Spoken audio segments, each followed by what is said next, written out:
उन्होंने बाद में उन्हें कि मुझे उसी तरफ चलने लगे जिस तरफ से पानी आ रहा था कि पता करूं ये किसका है, जिसका होगा उससे माफी मांगूंगा। सेबों का एक बाग, उसकी कुछ टहनियां पानी की तरफ झुकी हुई थी और उन टहनियों पे सेब लगे हुए थे। आपको यकीन हो गया हो ना हो ये सेब यहीं से बाग के अंदर पहुंचे। बाग के जो मालिक हैं वो भी वली हैं और ये भी वली है, यानी जिन्होंने तनावुल किया है ये भी, ये गौसे आजम के अब्बू जान है, नाम अबू सालेह, और जिनका बाग है वो नाना जान बनने वाले हैं। अंदर पहुंचे, जाकर के पूरी सूरत हाल उनके सामने रखी। वो भी चाहते तो कह देते कि चलो बेटा कोई बात नहीं है, तनावुल कर लिया जाओ, मगर उन्हें भी तलाश थी एक खूबरू नौजवान की। उनकी बेटी जवान थी। वो हैरत में पड़ गए कि ये कितना शरीफुन नफ्स, ईमानदार, अमानतदार, दीनदार लड़का है। अगर खा भी लिया था तो तोड़ा तो नहीं था, उसके बावजूद भी इसे अपने किए पर इतना पछतावा हो रहा है। इसका मतलब ये बहुत नेक है। सोचने लगे कि बाकी चीजों को भी देखूं, दिनों रात कैसे गुजारता है, सुबह कैसे करता है, रात कैसे बसर करता है। इसके लिए इसके अलावा कोई रास्ता न था कि अपने पास रोकते। कहा तुम्हारा जो काम तुमसे हो गया है माफ कर दूंगा, मगर मेरे बाग में रहना पड़ेगा। उनका इम्तिहान लेना था, जोर से बोलिए उनका। अब उन्होंने देखा इतना नेक लड़का रात में भी कुरान की तिलावत करता है, दिन में भी इबादत करता है, 5 वक्ता नमाजी तो है ही, मगर साथ ही अव्वाबीन और इशराक भी पढ़ता है, चाश भी पढ़ता है, और फज्र की आजान बाद में होती है, पहले उठ करके नमाज तहज्जुद भी अदा करता है। इससे हमें और आपको भी सीख लेना चाहिए, नमाज की पाबंदी करना चाहिए, अल्लाह तौफीक दे, तहज्जुद भी पढ़ना चाहिए। अरे बोलो जरा जोर से बोलो। इशराक पढ़ना चाहिए, दीनदार बनना चाहिए। अभी सईद अनवर जिक्र कर रहे थे करबला के इमाम हुसैन का, ये उन्हीं के बेटे हैं, सुभान अल्लाह। अरे उन्हीं की आल से है ना, नसब तो वही है। वो देखते थे बाग वाले रोजाना ये कितना नेक लड़का है, जबान पर कभी बेहुदा बात नहीं आती, एक एक अदा सुन्नते मुस्तफा के सांचे में ढली हुई है। बड़े मुतासिर होने लगे, ये भी अली के बेटे, ये भी अली के बेटे, दोनों हैं फातिमा जहरा के बेटे। और ये इतनी प्यारी नस्ल है जिस नस्ल के बारे में इमाम अहले सुन्नत फरमाते हैं, तेरी नस्ल पाक में है बच्चा बच्चा। पढ़ो भाई जोर से जरा, तेरी नस्ल पाक में है, तेरी नस्ल पाक में है बच्चा बच्चा नूर का, नूर का।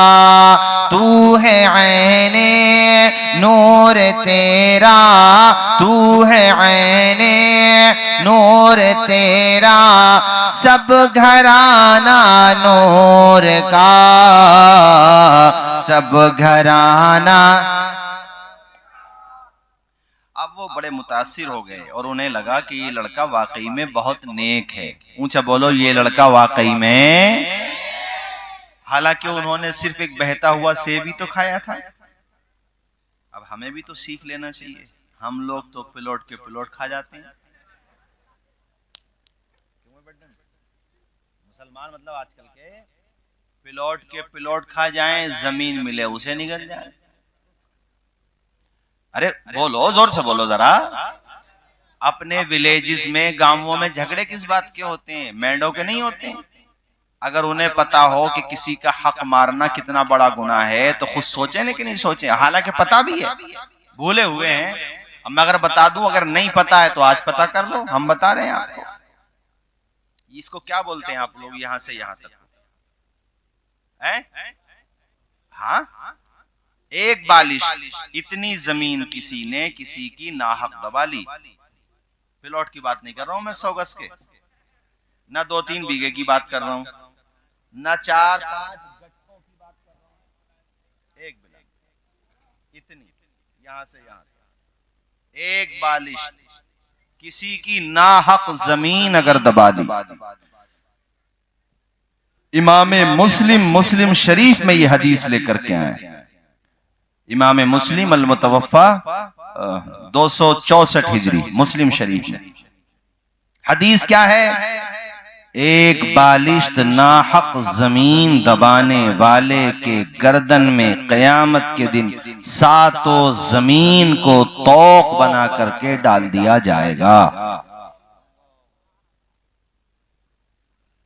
मैं सिर्फ आपसे ये नहीं कहूंगा कि आप सिर्फ नारे ही लगाते रहें तो काम बन जाएगा, तरीका भी अपनाना पड़ेगा। एक बालिश्त जमीन, मेंढों पे जो झगड़े होते हैं गांवों में, वो क्यों होते हैं? या शहरों में प्लॉट के ऊपर होते हैं, क्यों होते हैं? कोई ना कोई तो दोनों में से बेईमानी कर रहा। अरे बिला वजह तो नहीं होती होगी, चलो कहीं कहीं बिला वजह भी हो जाती होगी, हर जगह तो बिला वजह नहीं होती होगी, कोई ना कोई तो गड़बड़ है। अब अंदाजा लगा लो आप। ये बात मैंने बीच में इसलिए कर दी कि मुसलमानों में भी करप्शन बहुत आ रहा है। जिसे जहां मौका मिल रहा है वो चूक नहीं रहा है वहां, हालांकि वहां चूकना चाहिए था। दुनिया की नजर में तो चूक थी, ये हकीकत में चूक न थी। दुनिया यही तो कहती यार कितना अच्छा मौका लगा भी तेरे, तो कहते ये मौका नहीं था, ये मेरी आजमाइश थी, ये मेरा इम्तिहान था। एक लुक्मा खाओ मगर हलाल का खाओ, और याद रखो जितना नसीब में है रिस्क, मरोगे नहीं जब तक मिल नहीं जाएगा। ये इस्लामी अकीदा है। हाँ, ये तुम्हें इख्तियार है कि हलाल करके उसे इकट्ठा करो या हराम करके, लेकिन मिलेगा जरूर तुम्हें। जैसे मौत तुम्हें आना है वैसे ही रिस्क तुम्हारे हिस्से का तुम्हें पहुंचना है। हदीस का मफहूम मैंने बता दिया। अब ये आपकी मर्जी है कैसे करो। ईमानदारी और अमानतदारी क्या होती है, अभी ये पूरी बात सुनाऊंगा, फिक्र न करें, मगर बात याद आ गई मुझे। बुखारी शरीफ में हजरत ये हदीस शरीफ भी यकीनन आपके तो मुताले में है। पहले जमाने में हुजूर पिछली उम्मतों के हालात बताते हुए एक उम्मत के 2 शख्सों का मामला इरशाद फरमा रहे हैं। हुजूर ने फरमाया, एक आदमी ने जमीन बेची, दूसरे ने खरीदी। जिसने खरीदी उसने फिर उस जमीन को खोदा, उसमें कुछ काम करना होगा, उसे फसल उगाना होगा या जो भी था, बहरहाल उसमें निकला सोने का मटका। क्या निकला? कौन सी जमीन में? जो उसने खरीदी थी। ठीक है, वेरी गुड, आप समझ रहे हैं, बहुत अच्छी बात है। सोने का मटका लेकर के वो जमीन वाला जिसने खरीद ली थी, उसकी ईमानदारी, अमानतदारी और दीनदारी देखो, और दिल में हिर्स नहीं आया, लालच नहीं आया, सीधा वो मटका सोने से भरा हुआ लेकर के उसके मकान पे पहुंच गया जिससे जमीन खरीदी थी। अरे बोलो यार सुभान अल्लाह, ये कम बड़ी बात समझ रहे हैं आप? कितनी बड़ी बात है। माशाअल्लाह, अल्लाह खुश रखे। देखो ये जज्बा होता है, बूढ़े हैं मगर ईमान जवान है। कितने खुश हो रहे हैं, सुभान अल्लाह। आप लोग भी सुन रहे हैं, मगर जरा मुझे ये लगे कि भाई हाँ, वैसे तो मुझे अंदाजा है आप सुन ही रहे हैं सब लोग तवज्जो से। किसके घर पे पहुंचा वो सोने का मटका लेके, जिससे हालांकि जमीन तो खरीद ली थी। जमीन आजकल ऐसा हो सकता है सोने की चम्मच निकल आए, दूसरे के खेत में मुद पे लिया था वो खेत, चम्मच निकल आए और वो बैठा हो बराबर में, तो ये ऐसे गायब हो जाएगा वहां से जैसे गधे के सर से सींग, और बेचेगा बहजोई में नहीं ना, संभल भी नहीं जाएगा, जिला ही बदल देगा, इधर पहुंचेगा जिला बदायूं, मुतमईन वहां भी ना होगा कि कहीं सुनार से ताल्लुकात ना हो, बरेली शाहजहानपुर या इधर पहुंचेगा हरदोई के आसपास, वहां जाकर निपटाएगा, घर आके अपने अब्बा को भी बता दे तो बड़ी बात है। ऐसे हालात हो तो बोलो भाई जरा। और वहां क्या है सोने का, देखो इसको कहते हैं ईमानदारी और अमानतदारी। जिससे जमीन खरीदी है वो बाहर आया, हाँ भाई क्या हुआ, कहा यार वो हमने आपसे जो जमीन ली थी उसमें लगता है आप सोने का मटका दबाकर भूल गए। हाय हाय हाय हाय, खुदा की कसम अगले जुमले सुनो, ईमान ताजा होगा तुम्हारा, है यही तो है, इसी को कहते हैं वो भी ऐसा ही है जैसा ये है। वाह सुभान अल्लाह। वरना वो ये कहता बिल्कुल सही कह रहे हो, चाहे था नहीं वो था भी नहीं, वो तो भाई उसका नसीब था निकल आया, या भैया इसके पुरखों में कोई भूल गया होगा, मगर इसका काम नहीं था। ये कहता अरे यार कल परसों ही तो दबाया था, कल जमीन बेच दी भले आदमी हो, दिमाग में से निकल गई, तुम्हारा बहुत बहुत शुक्रिया, एक दो कप चाय पिला देता और थोड़ा बहुत मुंह बंद करा देता, का जिक्र मत करिए जी। बताओ भाई जोर से बोलो जरा, कितना ईमानदार था। इधर से ये कहता है कि सोना आपका है, वो कहता भाई यकीन मानो न मैंने दबाया न मैंने सुना, जमीन जब बेच दी तो जमीन में क्या है उसके मालिक भी आप हो गए, मेरे पास ना आना। सुभान अल्लाह। नारे तकबीर, नारे रिसालत, उलमाए अहले सुन्नत, मसलके आला हजरत फैजान सरकार गौसे आजम अल्लामा तौसीफ रजा मिसबाह साहब। या अल्लाह वो कैसे लोग थे, कितनी मोहब्बतों वाले लोग थे, कितने प्यार वाले लोग थे, अगरचे उनके पास दौलत कम थी मगर दीन था। क्या था, लोगों में मोहब्बत थी, एक दूसरे का सम्मान था, मान सम्मान था। आज तो पूरी दुनिया, अरे दौलत कमाने से इस्लाम ने मना नहीं किया है, नाहक कमाने से मना किया है। हलाल तरीके से खूब कमाओ, दौलत वो ना हो कारून वाली, दौलत हो उस्मान वाली रज़ी अल्लाह अन्हु। दिल दुखा के किसी का हक मार के कमाई तो तुमने कौन सी तोप चला दी भाई? अरे किसी का हक मार के अगर तुमने किया तो क्या कर लिया तुमने, है किसी का दिल दुखा के। बेचारा मजदूर 10 दिन से मजदूरी कर रहा है, उसका पसीना खुश्क हो गया, खून उसका बेचारे का पसीना बन के बह गया, उसे 1 रुपया टका देने तैयार नहीं हो। वो कहते हो खुद को मुसलमान, मुसलमान वो है, हुजूर फरमाते मजदूर की मजदूरी पसीना खुश्क होने से पहले पहले दे दो।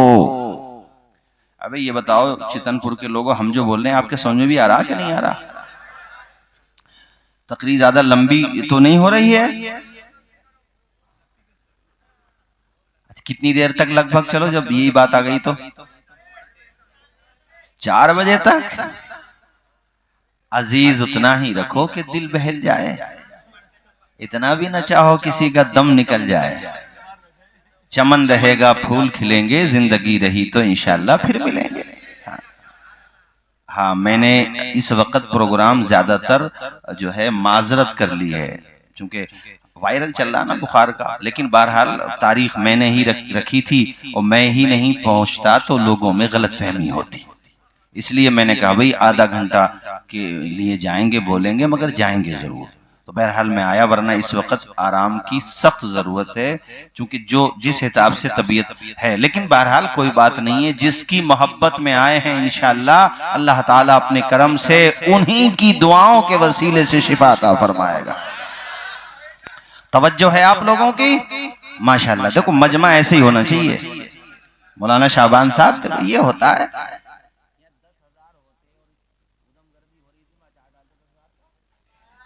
एक एक बात कैसे ध्यान से सुन रहे हैं। जब आया हमारे हसानी पढ़ रहे थे, भी बहुत अच्छा पढ़ते हैं माशाल्लाह, और आपके महबूब सना ख्वाह हैं माशाल्लाह। तभी मैंने अंदाज़ा लगा लिया कि ये बहुत तवज्जो के साथ सुन रहे हैं। इंशाल्लाह मैं जो इनको पैगाम दे के जाऊंगा, यार मैं आपको जो बता के जाऊं वो आपको याद भी तो रहना चाहिए ना, है ना। तवज्जो है। क्या कहा मैंने? सामने वाले ने कहा कि मैंने नहीं दबाया, अल्लाह तुझे लेना करे। अब तो उसे आ जाना चाहिए था, अब तो उसके लिए हलाल हो गया हो। हालांकि हलाल वो पहले भी था, मगर उसने चलो सही किया कि भाई हो सकता है आप यहां दाब के भूल गए हो। अब तो उसने मना कर दिया, मगर साहब वो अब भी नहीं आया कि भैया अपना सोना अपने पास रखो। हाँ, हमें तो जितने पैसे दिए थे उतने की मिल गई जमीन, और होता अगर इसकी जगह कोई कमीन और देख लेता ये साहिबे जमीन जिसने बेची थी, और हो अगरचे इसका होता तो भी कब्जा ना देता।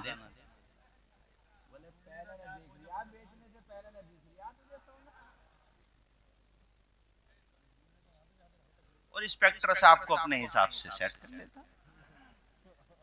वो तो इंस्पेक्टर साहब भी यही कहते कि भाई जब तूने बेच दी पहले, तो वो क्या कहते, वो भी यही कहते।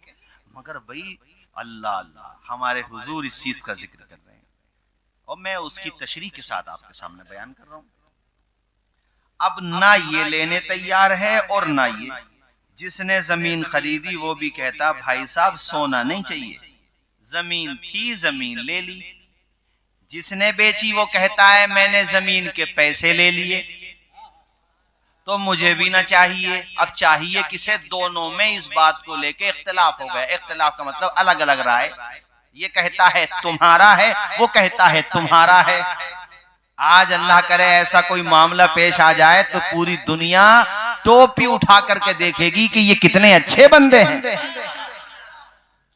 अब दोनों एक आलिम के पास गए मामला हल कराने के लिए। किसके पास गए? ऊंचा बोलो। हाँ, उलमा ही मसाइल हल करते हैं माशाल्लाह। अच्छा, वो आलिम साहब भी बहुत अच्छे, आज जो जुमला बोलूंगा ना खुश हो जाओगे, वो बहुत अच्छे थे। वरना कोई अगर ऐसे वैसे ही होते तो कहते भाई झगड़ा किस बात का है, ना तुम ले रहे ना तुम ले रहे, तो ऐसा करो फिर हमें ही दे दो। अरे एक बात सुनो, जब ना तुम ले रहे और ना तुम ले रहे तो बस बात खत्म। अच्छा, मुझ जैसा आदमी अगर होता, मैं एक बात कह रहा हूँ, मुझे बनाना है इंटर कॉलेज में, कोशिश में लगा हूं भी अल्लाह अल्लाह ताला पूरी करे, वो करने वाला है। इदारा बनाना चाहता हूं, तो मैं कहता इससे बढ़िया मौका क्या मिलेगा भाई कि भैया ऐसा है इसे इंटर कॉलेज बनवा दो, चलो सही है भाई। जब वो लेने तैयार ही नहीं है, मगर साहब उनके फैसले पे भी कुर्बान जाओ। वो भी बड़ी देर तक बोले यार, उन्होंने कहा अच्छा ये बताओ साहिबे औलाद हो, अल्लाह ने औलाद दी है? कहा हाँ। आपके पास क्या है? एक बोले बेटा, दूसरे बोले बेटी। तो बोले अब चुप हो जाना, बहस मत करना, जो फैसला करूं मान लेना। चूंकि सर में उनके भी दर्द हो गया होगा। कहा जो कहूं मान लेना। तो बताओ फैसला का, अपने बेटे का निकाह इनकी बेटी से कर दो, और ये जो सोना है ना इसी में सेट कर दो। जरा जोर से बोलो सुभान अल्लाह, और जोर से बोलो सुभान अल्लाह। ऐसे हल करते हैं उलमा मसाइल। हर जगह दौलत काम ना आती है। मुझे याद आता है कि खलीफा हारून रशीद ने एक दफा, इल्म क्या होता है, आपने जो उलमा बनाए हैं अपने गांव में, अरे इनकी इज्जत करो, इनसे मोहब्बत करो, इनसे प्यार करो। मस्जिदों की मीनारों से आजान की सदाएं इसलिए बुलंद हो रही हैं कि उलमा जिंदा हैं। मेहराब में कुरान इसलिए पढ़ा जा रहा है कि उलमा जिंदा हैं। तुम्हारी रहनुमाई, तुम्हारे जनाजे, तुम्हारे निकाह इसलिए पढ़ाए जा रहे हैं कि उलमा जिंदा हैं। इसलिए तुमने देखा होगा दुश्मनाने दीन मस्जिदों से ज्यादा मदरसों की मुखालफत करते हैं, चूंकि वो जानते हैं जब तक ये मदरसे रहेंगे तब तक दीन जिंदा रहेगा। उलमा उलमा होते हैं, कुरान ने साफ कह दिया, कुल हल यस्तविल्लज़ीन यअलमून वल्लज़ीन ला यअलमून। ए महबूब इरशाद फरमाइए, क्या इल्म वाले बराबर होते हैं बगैर इल्म वालों से? इल्म वाले और बगैर इल्म वाले बराबर? अब यहीं पे देख लो, वो खुद खलीफा है, प्रेसिडेंट है, आलम इस्लाम का बादशाह है, खलीफा है आलम इस्लाम का।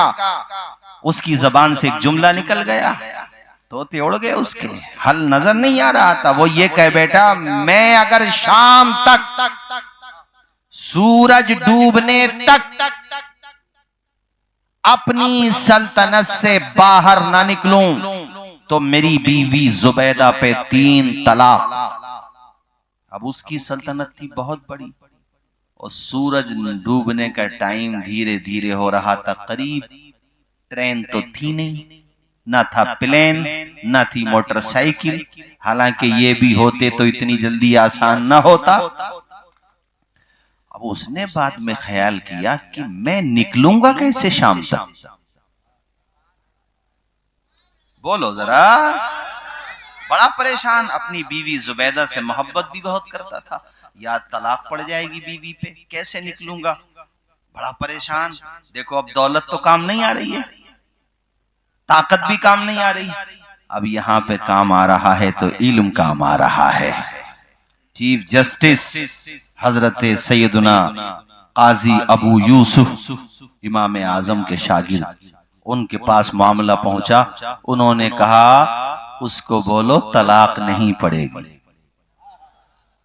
हजरत शाम तक नहीं निकल पाएगा, कहा तब भी नहीं पड़ेगी। कैसे? कहा वो नहीं पड़ेगी, कह रहे कि नहीं पड़ेगी। बुलाया गया या वहां तक ये बात पहुंचाई गई, तुमने ये कहा है ना कि सल्तनत से बाहर निकलना है शाम होने से सूरज डूबने से पहले पहले। मैं निकालूंगा तुम्हें तुम्हारी सल्तनत से बाहर। हुजूर कैसे निकालेंगे? हमने कहा ना हम निकालेंगे। कैसे निकालोगे? कहा जाओ सूरज डूबने से पहले पहले मस्जिद में चले जाओ, इसलिए कि मस्जिद में ना तेरी सल्तनत है ना तेरे बाप की सल्तनत है। सुभान अल्लाह, नारे तकबीर, नारे रिसालत, उलमाए अहले सुन्नत मसलके आला हजरत अल्लामा तौसीफ रज़ा मिसबाही। अरे बात समझ आ रही है? इसलिए बच्चों को पढ़ाओ, बच्चों को आधी रोटी खाओ, बच्चों को। हाँ, ये मेरी तकरीर का निचोड़ है, बच्चों को पढ़ाना इल्म।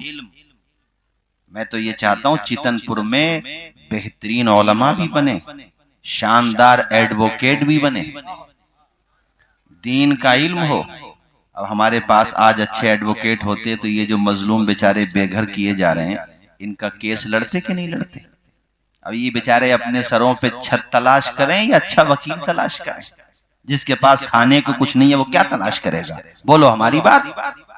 इसलिए वकील हो मगर उसके साथ साथ दिल में रहम भी हो, कुरान भी पढ़ा हुआ हो, नमाज भी पढ़ता हो, परहेजगार भी हो, सबसे फीस न ले।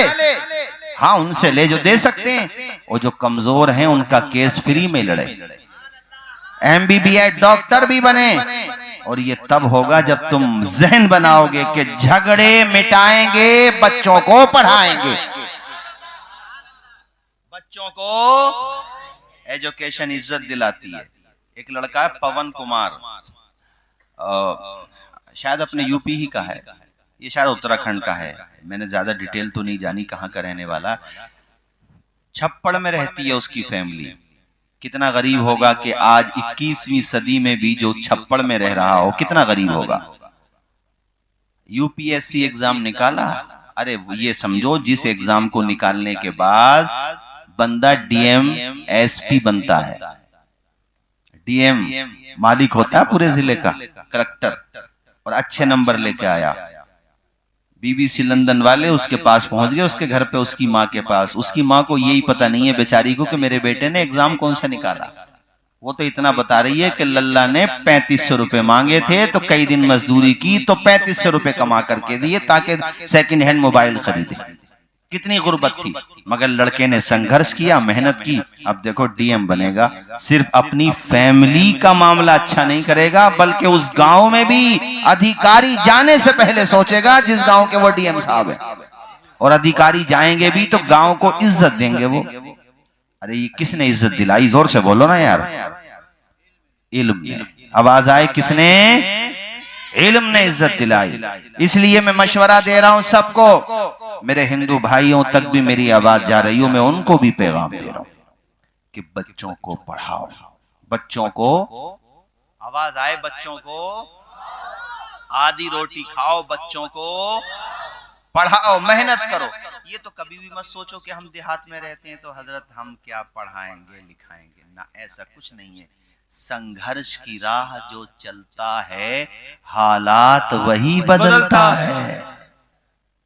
जो मेहनत करेगा वो फल भी पाएगा।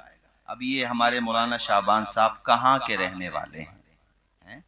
इल्म हासिल किया, मेहनत की, परेशानियां उठाई, और आज देखो कहां पर लोगों के दिलों पे मोहब्बतों के चिराग रोशन कर रहे हैं। यहां आते अगर इनके माँ बाप इन्हें न पढ़ाते, अरे बोलो आते, हम आपके सामने तकरीर कर रहे होते अगर हमारे माँ बाप हमें न पढ़ाते? बोलो, जोर से बोलो भी जरा। तो आप भी अपने बच्चों को पढ़ाओ, ये मैं जहन दे रहा हूं। आप भी अपने बच्चों को, आधी रोटी ना मिले तो फाका कर लो, मगर बच्चों को एपीजे अब्दुल कलाम अपने भारत में राष्ट्रपति रहे थे। अटल बिहारी वाजपेयी जी उस टाइम पे प्रधानमंत्री थे और वो राष्ट्रपति रहे थे। राष्ट्रपति रहना भी बहुत बड़ा एजाज है, मगर उससे बड़ा एजाज ये था कि उन्होंने अपने भारत को परमाणु बम दिया था, परमाणु ताकत। कितने गरीब थे, अखबार बेचते थे वो अखबार, लेकिन देखो मेहनत की, पढ़ लिख गए, मिसाइल मैन बने, राष्ट्रपति, संवैधानिक कुर्सियों में सबसे ऊंची, प्रधानमंत्री से भी ऊंचा पद है राष्ट्रपति का। किसने पहुंचाया? किसी सियासी, बेशक सियासी बलबूता भी रहा, मगर ऐसा थोड़ी था कि वो किसी बैकग्राउंड से आए थे कि साहब उनके बाप दादा नेता थे तो नेता का बेटा नेता बन गया ना। वो आए थे अपनी एजुकेशन की बुनियाद पर। किसकी बुनियाद पर? और उन्होंने ये भी कहा था नौजवानों से, युवाओं से, पढ़ने वालों से, स्टूडेंट से, कि ख्वाब वो नहीं है जो इंसान जागते हुए देखता है, ख्वाब तो वो है जो इंसान को सोने ही नहीं देता है। और उन्होंने ये भी कहा था कि सूरज की तरह बनना चाहते हो तो सूरज की तरह जलना भी सीखो। सूरज जैसा बनना है तो सूरज जैसा जलना होगा। नदियों सा आदर पाना है तो पर्वत छोड़ निकलना होगा। हम आदम के बेटे हैं, क्यों सोचें रास्ता सरल होगा।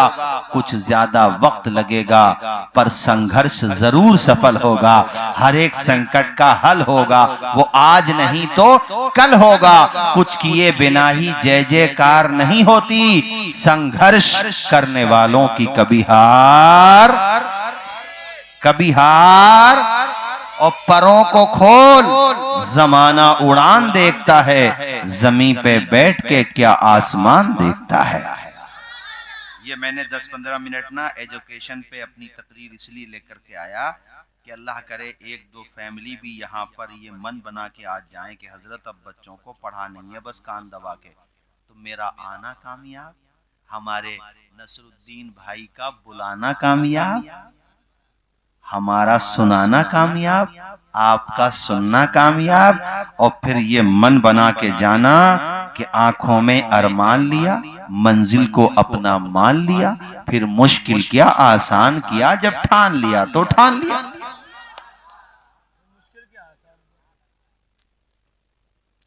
अल्लाह करे ये बातें आपके जहन में उतर जाएं। हजरत चूंकि बगैर एजुकेशन के ना हम लोगों का यही हाल रहेगा जो है।